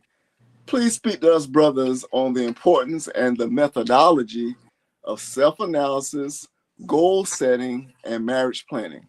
The Honorable Minister Louis Farrakhan in the lecture, I think it's like about the lecture he did to the married couples about help meet us. I can't think. What is your role? He says that he had noticed that one of the major issues with the brothers at that time is that brothers didn't have an agenda. They didn't have a plan. Mm-hmm. So how can you get a help meet when you don't know where you're trying to go? Right? So that's what class is meant for. Like, brother, when we meet with this, like, brother, what are you doing? What's your goal? Right. Like, we got it, like, what's your goal? And that's why I'm thankful today with older brothers in our minds. As a brother George is in our minds. I thank for him, because I was a young FOI coming up. He would ask, what's your plan? Right. Okay, then after that, like, what's your goal? Because the reality of it is, if you don't know what your goal is, what you're trying to achieve, you can't effectively select a mate. Because if your goal is, you want this, I want to do this, I want to have this amount of children, then brother, the sister who just went to become a doctor, she may not be your best fit because she wants to be a practicing doctor. Or But the that's why, sister like, is already 60 years old or close to 60, and the brother says he wants to have more children. Oh, where they do that at? Unless you want to adopt. So that's what we talked about earlier. And he's talking about biological children with a 60-year-old woman. Yeah, we talking about potential and all of that, man. What do you want to do, brother? Do you want to have a home? Do you want to own a home? What do you want to do? But that's why, like, those of us brothers who are in the mosque, we have to go up to them brothers and ask them, man, what is your plan? I know you jump from one thing to another. What is your plan? And let me tell you what's going to happen if you don't develop a plan. You're going to be 50, 60 years old still doing the same stuff, and then you're going to want to blame the nation. Right. And then your wife ain't going to be there because you don't have no plan. Yeah, and the same thing we have to ask the sister. What's your idea? Like everybody got to have a focus, and that's what we have to begin to start doing. But I think, like, sometimes we got to be very careful that this mystery God doesn't creep back up in us. It's not going to happen. Change is not going to happen if there's no human action. And I said one of the brothers made a great point. That's another thing too that we don't talk about. Sometimes people may be slow to get married because they might have a certain medical condition. Right. Brother James. Right. You know, but then the thing is, but here's the thing. Do we have the type of environment in our mosque and study groups where they can go to a brother or a sister and say, this is what I'm dealing with, and it's inconfidential? Uh-oh. Good point. Beautiful. See, we got to talk about, we got, but if we don't have it, we got to begin to start working to create it. Right. Because there could be some solutions that people may not even know about because they're not talking to anyone because they're afraid or whatever, or they're just not in the know. And so then now they're stuck in this situation of loneliness, and they don't have to be because they're thinking there's no help for them, but there is. Right. And then that's why in my mind, I was like, wouldn't it be great if every single mosque and study group had an actual, like ministry of family, or you all said it would fall under the ministry of health, but an actual committee, a group of people that can help the single believers, because I really think there are a lot of single believers that do desire to marry. They just need help on finding their way there. Right. And then there's that small percentage that's like, I'm good. I think that's a very small percentage compared to those that actually really would like a partner in life, the other half of their faith, a spouse. But we need help. We need to help each other. We definitely, and there is no mystery, guys. Somebody has to do it. And Allah has called people into our nation to do it. When they're going to accept their mission and their role, we're going to put all the work on the Honorable Minister Louis Farrakhan. We're going to put all the work on the executive council. What's our contribution? God called us here, and we it's so much that we can talk about. But oh my God. Wrap it up. Listen, we got to wrap it up. We got to wrap it up. We do. We're going to continue this conversation, but until then. And I hope the single people on this Zoom, on this stream, I hope y'all looking. He said, looking. Mr. Willie, how can people access your books and support you? Not Facebook, Amazon.com. Type in Willie Muhammad books. Yes, sir. Praise be to Allah. Since Karaya is saying part 3. Oh, now they talking about a part 3. Minister Willie, they talking about a part 3.